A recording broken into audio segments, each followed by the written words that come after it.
하나님의 말씀을 봉독하겠습니다. 역대하 33장 1절에서 9절까지의 말씀입니다. 구약성경 702면에 있습니다.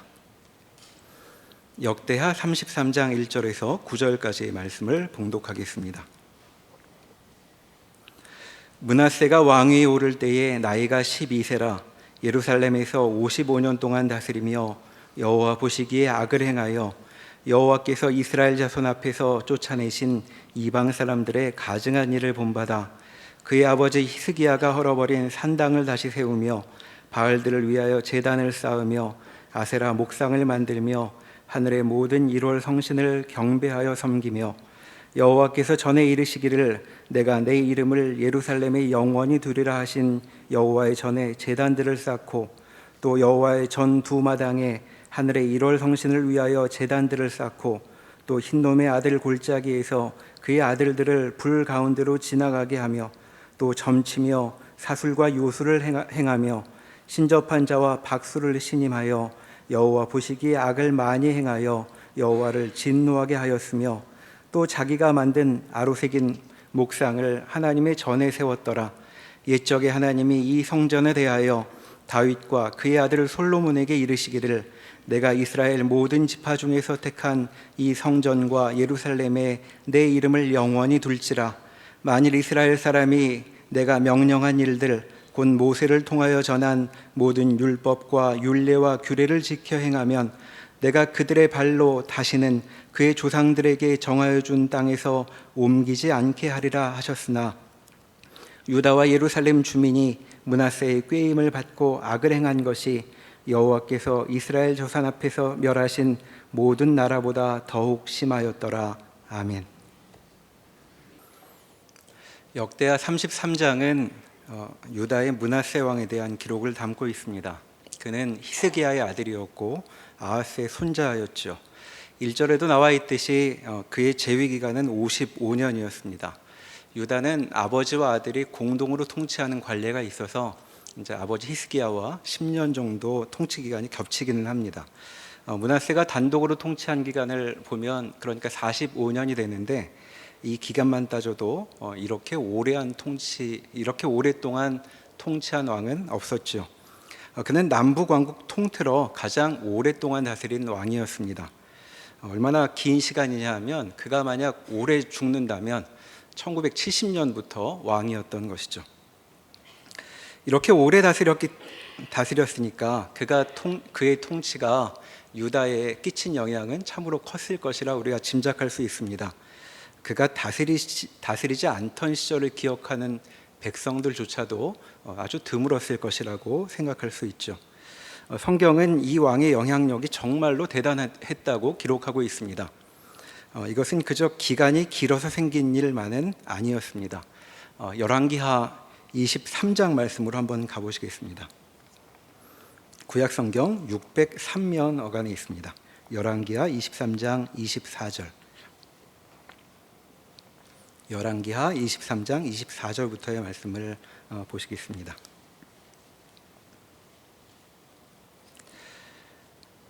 열왕기하 23장은 므낫세의 손자인 요시야 왕 때 이야기를 기록하고 있습니다. 그는 보기 드물게 선한 왕이었죠. 23장 24절에 보면 그가 유다에서 온갖 종류의 종교적 타락 행위를 제거하였다고 기록하고 있습니다. 그래서 25절에 그를 이렇게 평가하죠. 요시야같이 여호와께로 돌이킨 왕이 전에도 후에도 없었다고 말합니다. 그러니까 요시야야말로 이스라엘 왕이 가장 이상적인 기준에 부합하는 사람이라고 말할 수 있습니다. 그런데 그렇게 잘했는데도 그의 통치는 결실을 맺지는 못하는 것으로 보이죠. 그의 열심도 나라의 운명을 바꾸지 못했습니다. 이어지는 26절부터를 읽어보면 이렇게 성경은 기록합니다. 그러나 여호와께서 유다를 향하여 내리신 그 크게 타오르는 진노를 돌이키지 아니하셨으니 이는 므낫세가 여호와를 경노하게 한 그 모든 경노 때문이라. 여호와께서 이르시되 내가 이스라엘을 물리친 것 같이 유다도 내 앞에서 물리치며 내가 택한 이 성 예루살렘과 내 이름을 거기에 두리라 한 이 성전을 버리리라 하셨더라. 요시아의 노력에도 불구하고 유다는 망할 수밖에 없습니다. 그 이유는 바로 므낫세였던 것이죠. 그는 하나님의 진노를 촉발했는데 그 무엇으로도 어떻게 해도 돌이킬 수 없을 만큼 하나님의 진노를 불러일으켰던 것입니다. 자, 이렇게 므낫세는 그 누구도 비교할 수 없이 나라에 큰 영향을 끼친 왕이었죠. 이 사람 때문에 나라가 문을 닫게 되었던 것입니다. 자, 나라의 멸망은 므낫세가 죽은 후 대략 57년 정도 후에 오게 되죠. 그러니까 므낫세가 다스린 기간과 비슷한 기간이 지난 후에 나라는 멸망하게 된 것이었습니다. 자, 그때는 시드기야 왕 시절이었는데 성경의 기록을 보면 그때 일을 참 참혹하여 읽기가 쉽지 않습니다. 그런데 사실 그 극심한 불행조차도 므낫세 통치에 그저 따라오는 자연스러운 귀결이라고 한다면 바로 이 므낫세 시절의 일들이야말로 나라가 멸망한다는 것은 무엇인가를 보여주는 본문이 된다고 할 수 있겠습니다. 자, 그래서 우리는 역대하 33장으로 돌아가 대체 무슨 일이 벌어졌던 것인가를 살펴보도록 하겠습니다. 다시 오늘 본문인 역대하 33장으로 돌아가 보시면 2절에 그의 행동을 한마디로 이렇게 말합니다. 여호와 보시기에 악을 행했다라고 말하죠. 그리고 이어서 구체적으로 그것이 무슨 뜻인지를 우리에게 여러 사건들을 통해 나열해주고 있습니다. 3절에 보면 우선 그는 산당을 복구했다고 말하고 있습니다. 자, 산당이란 높은 곳마다 세워져 있던 제사터이죠. 자, 이스라엘이 들어오기 전에 가나안 사람들은 높은 곳들의 제단을 마련하여 신들에게 제사해 왔습니다. 이후에 이 땅에 들어온 이스라엘 백성들은 이것을 그대로 본받아서 자기들도 가나안 사람들처럼 산당을 이용해 예배를 드렸죠. 아마 좋은 곳마다 가나안 사람들이 마련해 놓은 산당들이 있었을 것입니다. 그러니까 우리로 말하자면 산속 명당 자리마다 있는 절에 가서 하나님께 예배를 하는 것과 비슷한 일이죠. 그러나 하나님을 섬긴다고 하더라도 산당에서 제사하는 것은 모세 시절부터 금지된 일이었습니다. 자, 그런데도 이스라엘은 어느 틈인지 가나안 땅에 들어가서는 거기서 하나님께 제사하기 시작했고, 이후에 우상 숭배로 넘어간 이후에는 이제 원래 모양대로 산당을 이용하게 된 것이죠. 이 관습이 어찌나 강했는지 하나님께 칭찬받은 왕들조차도 도무지 이 잘못된 관례를 깨기가 어려웠습니다. 자, 성경 읽어보신 분들은 이런 구절 기억하실 것입니다. 이 왕은 이렇게 저렇게 잘했으나 산당을 없애진 못했다. 이런 구절이 성경에 많이 나와 있죠.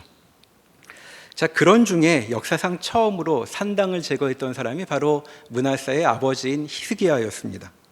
자, 그런데 아들이 왕위를 잇자 이 잘못된 관습을 다시 복구하고 거기서 다른 신들을 섬기도록 했던 것이죠.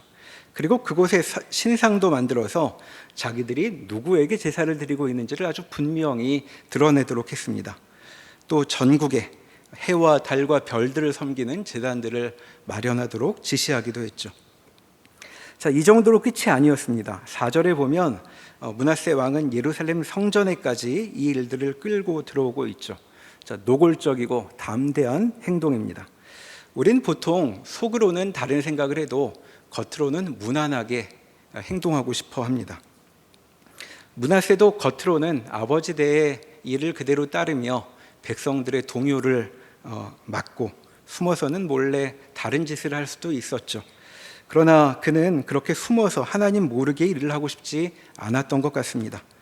자, 하나님을 잘 섬긴 히스기야 시절의 신하들이 본다면 말문이 막힐 정도로 그는 그들의 눈앞에 일을 밀어붙이고 있습니다. 자, 므낫세는 이제 여호와의 전에 새로운 제단들을 쌓습니다. 자, 성전에는 제사장들이 하나님께 제사드리는 안뜰과 그리고 백성들이 모이는 바깥들이 있었는데 그 양쪽 뜰 모두에 해와 달과 별들을 제사하는 제단들을 새로 쌓았다고 여기 말하고 있죠. 자, 성경이 간략하게 한마디로 말하고 넘어가서 그렇지 사실 이런 일을 막다가 희생된 제사장들도 적지 않았을 것이라고 우리는 짐작해 볼 수 있습니다. 자, 이렇게 하나님께서 임재하신다는 성전에조차 전입자들이 자꾸 들어오고 있었던 것이죠. 자, 그뿐이 아니었습니다. 6절에 보면 자식을 불로 태우는 제사를 다시 시행하였다고 기록하고 있습니다. 자, 이것은 예루살렘 남쪽 저 아래 골짜기에서 드려지는 제사였습니다.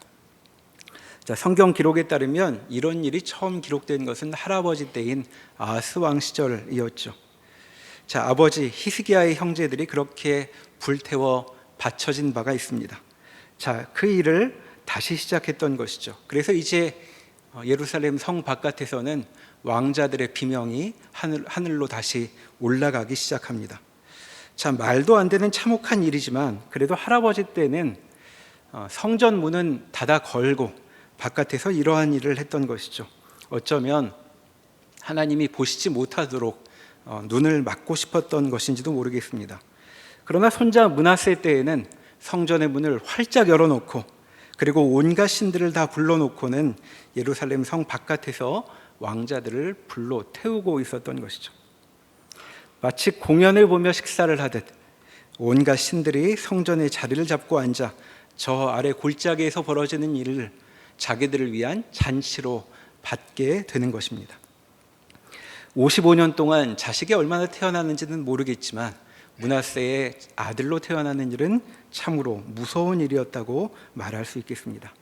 또 6절에 여러 가지 일들이 나열되고 있습니다.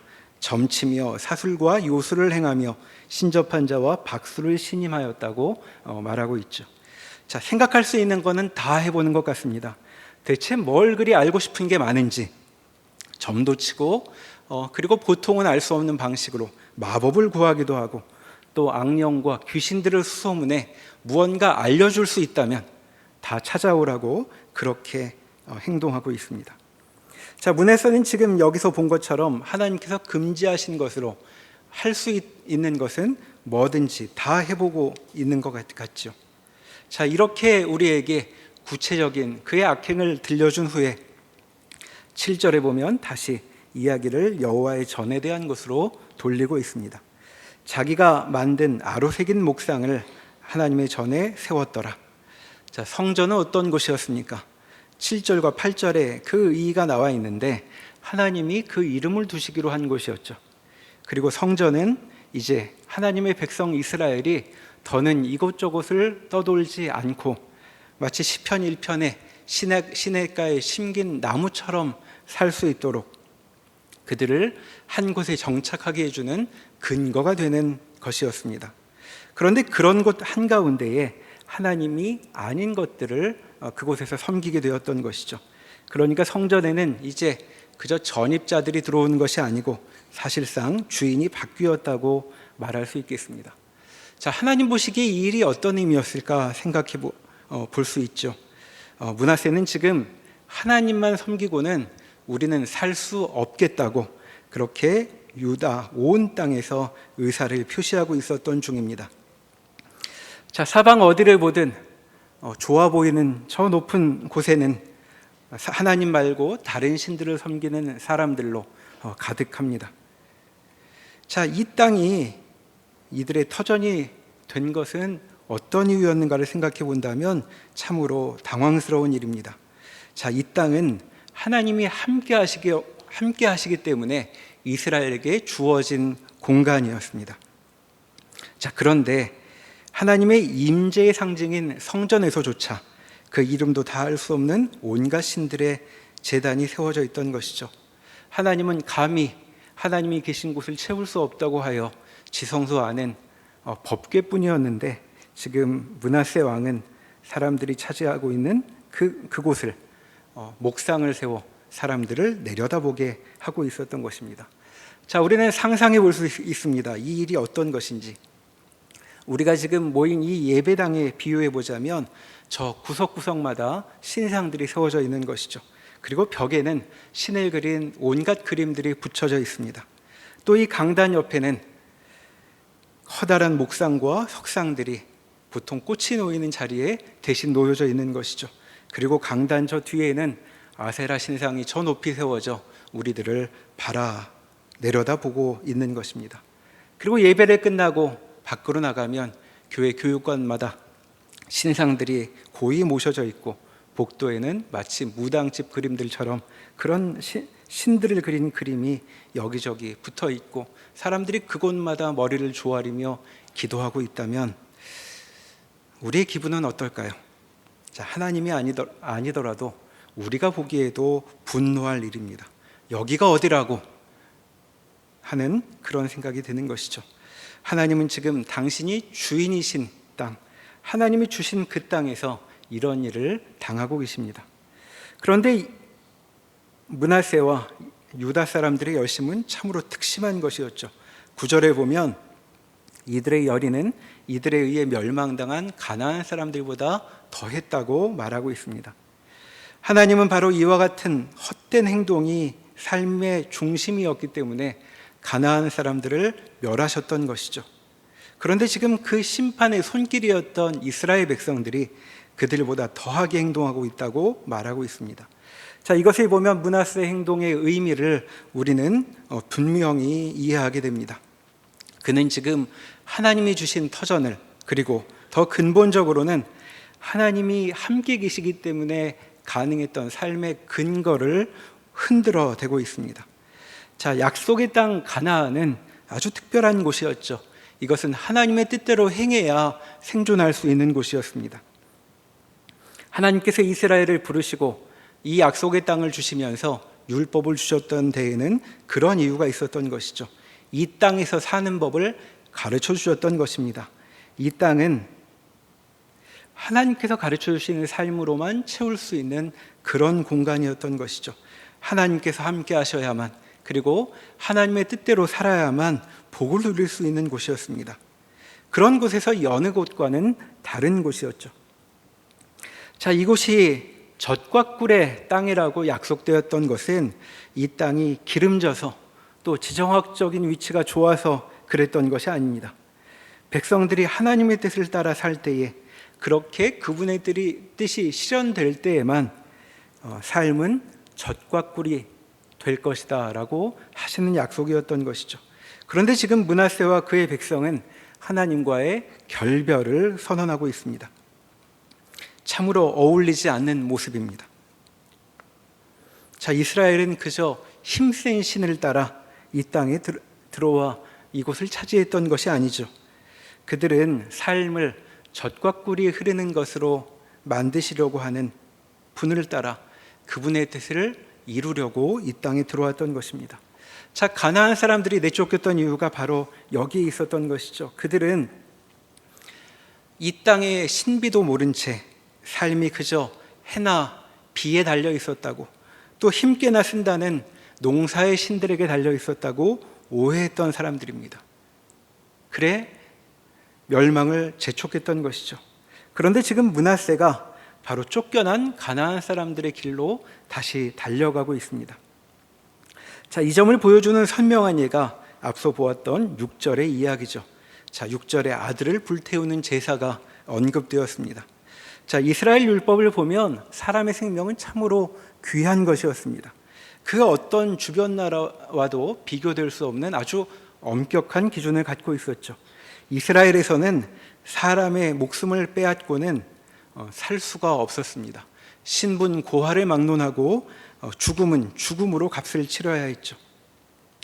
피치 못하게 사람을 원하지 않았는데 죽일 경우에도, 그래서 도피성으로 도피해야만 생명을 부지할 수 있었던 것입니다.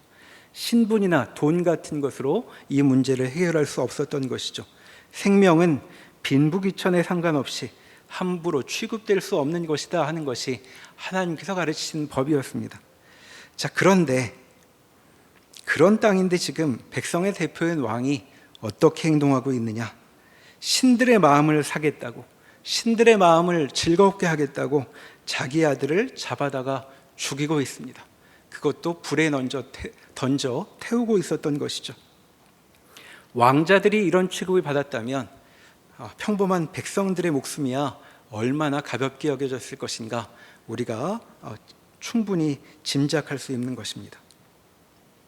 자, 이렇게 므낫세는 이제 이 땅은, 그리고 자신들의 삶은 여호와 하나님의 율법과는 관계가 없다고, 여호와와 아무 관계가 없다고 자신의 의사를 표현하고 있었던 것이죠.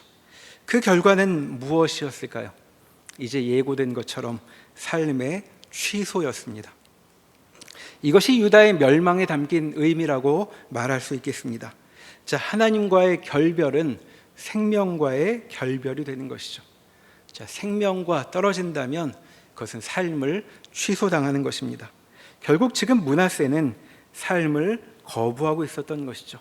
므낫세의 우상 숭배란 삶에 대한 전면적인 거부라고 읽을 수 있는 것입니다. 자, 죄란 바로 그러한 것이라고 오늘 본문이 가르치고 있습니다. 죄는 삶을 거부합니다. 우리는 죄를 지으면서도 우리가 삶을 참으로 사랑하여서 우리가 원하는 것을 이루어야 하겠다고 죄를 짓곤 하지만 하나님이 세우신 방식을 거부한 삶이란 가능하지 못한 것이죠. 생명이신 하나님이 세우신 길을 거부하고서도 생명에 이룰 수는 없는 것입니다. 죄는 이렇게 생명을 누리겠다는 마음에서 생명을 스스로 거부하는 참으로 어리석은 행동이라고 말하고 있는 것이죠. 그러니 멸망은 삶을 거부하여 다가오는 결과라고 말할 수 있겠습니다. 자, 이렇게 성경 본문은 오늘 므낫세 주변에서 일어나는 그의 사방에서 벌어지는 일을 우리에게 알려주며 죄의 무서움을 우리에게 이야기해 주고 있습니다. 그런데 본문은 이에 더하여 한 가지를 더 생각해 보도록 우리를 이끌고 있죠. 대체 이 대단한 죄를 짓고 있는 므낫세의 마음은 어떠했는가 하는 것이 그 질문입니다. 오늘 본문은 므낫세의 마음의 풍경에 대해서도 알려주고 있죠. 자, 먼저 우리 이렇게 생각해 볼 수 있겠습니다. 아버지 히스기야의 통치와 정반대되는 것이 므낫세의 다스림이었다면 므낫세가 이처럼 왕으로 등극하여 아버지의 정책과 완전히 반대로 가는 길을 시작했을 때 분위기가 어땠을까 생각해 볼 수 있습니다. 아마 일이 그렇게 순조롭기만 하지는 않았을 것입니다. 아버지 때부터 섬겨온 신하들, 제사장들, 그리고 성전을 섬기던 레위인들의 반발은 참으로 크고 그들의 저항은 거셌을 것이라고 생각할 수 있죠. 조선시대 역사를 보아도 신하들의 등살에 왕은 하고 싶은 일을 하지 못했던 일들을 우리는 많이 알고 있습니다. 그러나 오늘 본문에서 보았듯 므낫세는 그러한 저항을 이겨내고 있죠. 유다 온 땅에서 그리고 심지어 성전 한가운데에서조차 그는 승리하고 있습니다. 나라를 이토록 바꿔놓을 수 있다니 그가 얼마나 대단한 추진력을 가졌는지, 얼마나 뚝심 있게 이를 밀어붙인 것인지 짐작할 수 있습니다. 자, 그를 막을 사람이 없었던 것이죠. 자, 이를 결국 해낸다는 점에서 므낫세는 참으로 유례 없이 힘 있는 왕이었다고 말할 수도 있겠습니다. 자, 그런데 본문은 오늘 우리에게 므낫세 행동의 또 다른 이면, 어쩌면 그 행동의 근원이라고 할 부분을 생각하게 하고 있죠. 2절을 다시 읽어보겠습니다. 여호와 보시기에 악을 행하여 여호와께서 이스라엘 자손 앞에서 쫓아내신 이방 사람의 가증한 일을 본바다라고 말합니다. 자, 이 구절이 말하는 것이 무엇일까요? 방금 말했던 것처럼 므낫세의 행동을 가만 보면 그는 정말 박력 있는 사람인 것 같습니다. 자, 박력이란 힘있게 밀고 나가는 모양을 가리키는 말이죠. 그를 막아 세울 리가 없고 또 그가 밀어붙이는데 버틸 사람도 없었습니다. 그런데 2절은 그의 행동을 무엇이라고 말하는가? 자, 본받은 것이라고 말하고 있습니다. 달리 표현하면 므낫세는 이방 사람들을 따라서 행동했다는 것이죠. 자, 무슨 이야기인가? 자, 우리는 므낫세처럼 엄청난 변화를 이루어내는 사람, 죄라도 이렇게 담대히 저지를 수 있는 사람을 보면 우리와는 다른 남다른 탁월함이 있다고 생각하곤 합니다. 우리는 대체로 어쩔 줄 모를 때가 많습니다. 그런데 우리 같지 않고 과감하고 확신에 갖고 일을 밀어붙이는 사람을 보면 그 사람이야말로 우리는 보지 못하는 것까지 보는 그런 지혜가 있고 게다가 용기도 있는 것 같습니다. 자, 므낫세 시절로 돌아가 상상해 보면 이렇게 말할 수 있겠죠. 자, 므낫세에게 신하들이 묻습니다. 자, 이런 일을 어떻게 하면 좋을까요? 자, 므낫세는 거침없이 이렇게 답하고 있는 것이죠. 자, 먼저 산당을 복구해야 한다. 그리고 거기 상을 세우기로 하자. 자, 성전에도 제단을 더 쌓아야 하겠다. 자, 아예 신상도 세우자. 그리고 무당도 불러라. 방방곡곡으로 사람을 보내 용하다는 자들은 전부 불러 모아라 하고 그렇게 백성들에게 지시할 수 있었던 사람입니다. 자, 백성들은 이 지시를 받으며 놀랐을 것입니다. 나는 어쩔 줄 모르겠는데 어떻게 이 사람은 이렇게 과단성 있게 내가 모르는 것까지 다 생각하고는 무언가 해법을 제시해 주는 것 같은 그런 느낌이 들었겠죠. 그러니 그렇게 지혜로우니 그리고 그렇게 용기가 있으니 생각을 실제 현실로 이렇게 바꾸어 놓지 않는가 하는 그런 생각이 들기도 하였을 것입니다. 하지만 그의 이런 과감한 결정은 다 무엇이었는가? 성경은 말하고 있죠. 그가 한 일들은 한마디로 따라하기였다는 것입니다. 그의 악행은 능력이 출중해서 지혜가 남달라서 유례 없이 창조적인 죄를 지었던 것이 아니었죠. 그의 대단한 박력은 유다른 판단과 지혜에서 온 것이 아니었습니다. 오히려 그는 계속 사방을 살피고 있었습니다. 저들은 어떻게 하는가? 그것이 이 사람의 관심사였던 것이죠.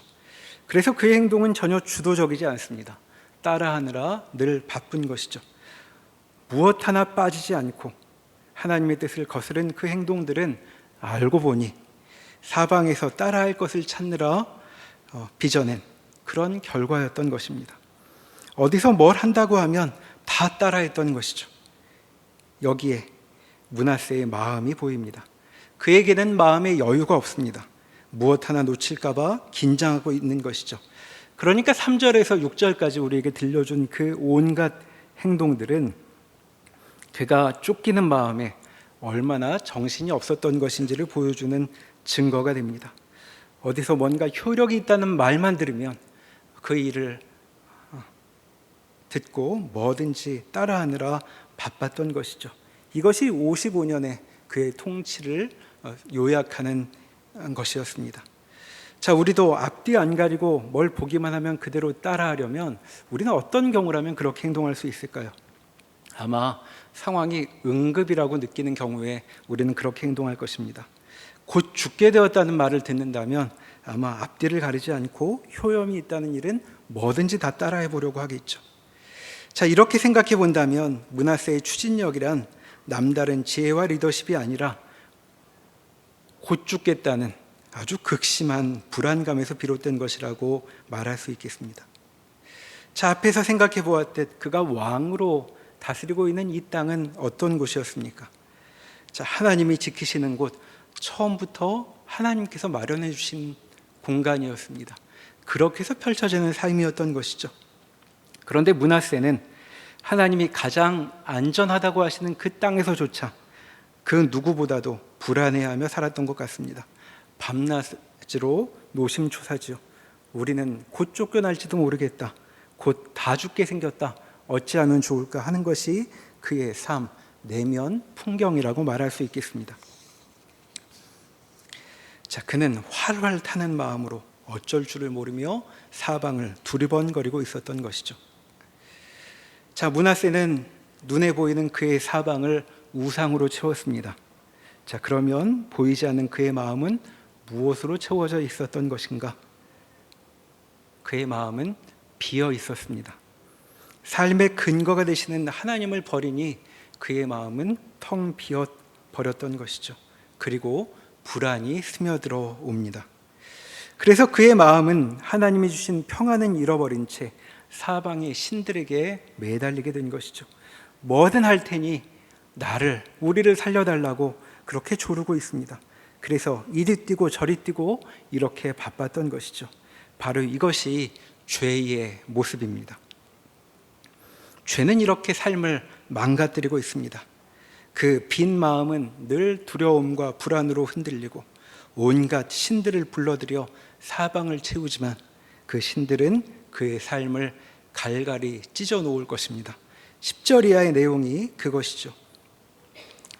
33장 10절 이하의 내용을 보면 므낫세의 삶은 하나님의 의도와는 정면으로 위배되는 것이었기 때문에 그의 당대에 이미 그 결과가 나타나기 시작합니다. 그 모든 수고에도 아무 보람도 없이 아버지 때의 난리, 히스기야 시절에 아수르가 유다 땅을 휘저어 놓았던 일이 있는데 그 난리가 다시 찾아온 것이죠. 그 두려운 아수르 군대가 다시 예루살렘에까지 당도합니다. 므낫세는 아들들까지 불태웠는데도 쇠사슬에 결박되어 끌려가게 된 것이죠. 사방을 부적으로 채워놓았는데 그는 삶이 찢길 위기에 빠지게 되었습니다. 그런데 놀랍게도 여기서 삶의 전환점을 만나게 되죠. 12절부터를 읽어보겠습니다. 그가 환난을 당하여 그의 하나님 여호와께 간구하고 그의 조상들의 하나님 앞에 크게 겸손하여 기도하였으므로 하나님이 그의 기도를 받으시며 그의 간구를 들으시사 그가 예루살렘에서 돌아와서 다시 왕위에 앉게 하시며 므낫세가 그제서야 여호와께서 하나님이신 줄을 알았더라. 이 위기에서 그가 평생 외면했던 하나님이 그를 구원하셨던 것입니다. 이것이 하나님의 백성에게 펼쳐지는 삶의 놀라운 점이죠. 하나님의 백성, 좀 더 구체적으로 말하자면 죄를 지어 인생을 망치는 하나님의 백성에게 이런 신비한 일이 일어납니다.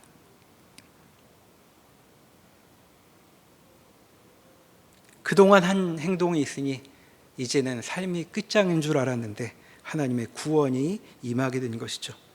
그래서 므낫세의 마음에 변화가 일기 시작합니다. 오늘 우리의 주제와 관련해 보면 13절에 나와 있는 이 므낫세의 고백이 눈에 두드러지죠. 므낫세가 그제서야 여호와께서 하나님이신 줄을 알았더라. 그는 이제 이스라엘의 하나님이 진짜 신이라는 것을, 신이라고 불릴 만한 유일한 존재라는 것을 알게 되었습니다. 그래서 15절에도 보면 이제껏 온 땅에서 해온 그 온갖 수고를 중단시키고 백성들에게 이렇게 명령하죠. 이스라엘 하나님 여호와를 섬기라. 신은 여호와 뿐이시니 그분을 섬기라라는 명령입니다. 그는 이제 삶의 진실을 깨닫게 되었습니다. 이제껏 삶을 두려워하며 삶을 의탁할 수 있는 존재, 자기 생명을 책임져 줄 존재를 찾아 사방으로 그 수고를 해왔던 것인데 이제서야 자신의 삶이 다른 누구의 손도 아닌 참으로 좋으신 하나님의 손에 있다는 사실을 깨닫게 된 것이죠. 이렇게 그의 마음은 이제 비로소 채워지게 되었습니다. 그리고 채워진 마음은 그의 세계를 바꾸어 놓고 있죠. 15절에서 말하고 있듯 온갖 신들로 채워져 있던 그의 나라, 그의 사방이 이제 깔끔해져 버립니다. 그의 세상을 채웠던 우상은 싹 치워져 버리고 사방은 이제 마치 빈 공간인 것처럼 보이죠. 그러나 빈 것이 아닙니다. 이제 삶은 비로소 신선한 공기가 드나드는 하나님의 복된 은혜가 얼마든지 들어올 수 있는 광활한 공간을 갖게 된 것이죠. 우리는 여기서 우리의 마음과 우리의 삶을 돌아볼 수 있습니다. 우리는 삶을 어디에 걸어두고 있을까요? 우리의 사방은 어떠한가 한번 돌아보면 좋겠습니다. 그리고 그 사방은 우리의 마음을 반영하고 있습니다. 우리의 마음속 풍경은 어떠한가? 우리의 마음은 과연 비어있지 않은가? 우리는 돌아볼 수 있겠습니다. 므낫세가 지금 우리에게 비추어 보라고 그의 삶과 마음을 거울처럼 우리 앞에 세워놓고 있는 것이죠. 그의 삶을 보며 우리는 과연 죄에서 얼마나 떨어져 있는지, 그리고 삶에서 얼마나 떨어져 있지는 않은지 돌아보는 복된 시간이 되기를 바랍니다. 함께 기도하겠습니다. 하나님, 주께서 허락하신 이 삶은 생명을 누리라고 주신 기회입니다. 그러나 저희는 삶이 두렵고 저희 마음은 불안해하기만 합니다.